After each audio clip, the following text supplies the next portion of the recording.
ছোট্ট এই দোয়াটি যদি কোনো ব্যক্তি প্রতিদিন একবার করে পাঠ করতে পারে, ওই দিন সে ইচ্ছা করলেও কোনো পাপ করতে পারবে না। মানে পাপ করার ক্ষমতা সে হারিয়ে ফেলে, শয়তান তার কাছ থেকে অনেক দূরে চলে যায়। নবীজি বলছেন, যদি কোনো ব্যক্তি এই দোয়াটা মাত্র একবার পাঠ করে, যেদিন সে পাঠ করবে ওই দিন শয়তান চিৎকার করে কাঁদতে থাকে, চিৎকার করে আওয়াজ দিয়ে বলতে থাকে যে আজকে সারাদিন তুই আমার ওয়াসওয়াসা থেকে মুক্ত হয়ে গেলি, আমি ইচ্ছা করেও আজকে তোকে আর ধোঁকা দিতে পারবো না, তুই আজকে আর কোনো পথভ্রষ্টের কাজ করতে পারবি না, তুই সেটা আমার কাছ থেকে মুক্ত হয়ে গেলি। মানে এই দোয়াটার এতটাই পাওয়ার, এতটাই ক্ষমতা আল্লাহ পাক দিয়ে দিয়েছেন। অতএব আমরা এই দোয়াটা মুখস্থ রাখবো, ছোট্ট একটি দোয়া মুখস্থ করে প্রতিদিন আমরা তেলাওয়াত করব। আমরা কিন্তু অনেকেই আছি পাপ ছাড়তে চাই, কিন্তু আমরা এমন কিছু দেখি বা এমন কিছুর সম্মুখীন আমরা হয়ে যাই, ওটা দেখার পরে আমরা নিজের উপরে নিজের কন্ট্রোলটা হারিয়ে ফেলি, তখন আমরা পাপ করতে বাধ্য হই বা পাপ শয়তান আমাদেরকে করিয়ে ফেলে। এজন্য যদি আমরা প্রতিদিন অন্তত ফজরের নামাজের পরে এই দোয়াটা যদি পাঠ করতে পারি, তাহলে আমরা কিন্তু শয়তান থেকে মুক্ত থাকবো ওই দিন সারাদিন। আর শয়তান থেকে মুক্ত থাকার কারণে আমরা ইচ্ছা করলে ওই দিন পাপ করতে পারবো না। নবীজি এই দোয়াটা শিখিয়েছেন, আউযু বিল্লাহিল আযীম, আউযু বিল্লাহিল আযীম ওয়া বিওয়াজহিল কারীম ওয়া সুলতানিহিল কাদিম মিনাশ শাইতানির রাজিম।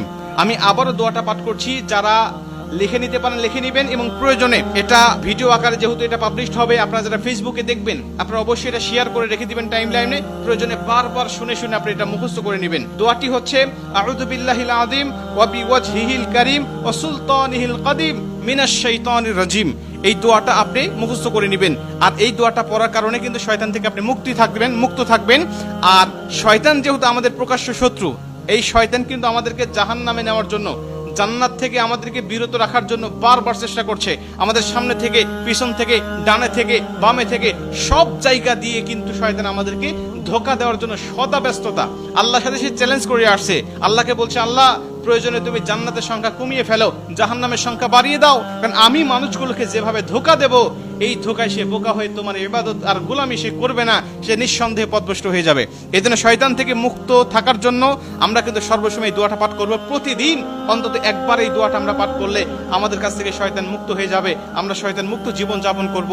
আর আমাকে যদি শয়তান ওয়াসওয়াসা না দেয়, ওই দিন কিন্তু আমি পাপ করতে পারবো না, ইচ্ছা করলে পাপের কোনো কথাই আমার মধ্যে আসবে না।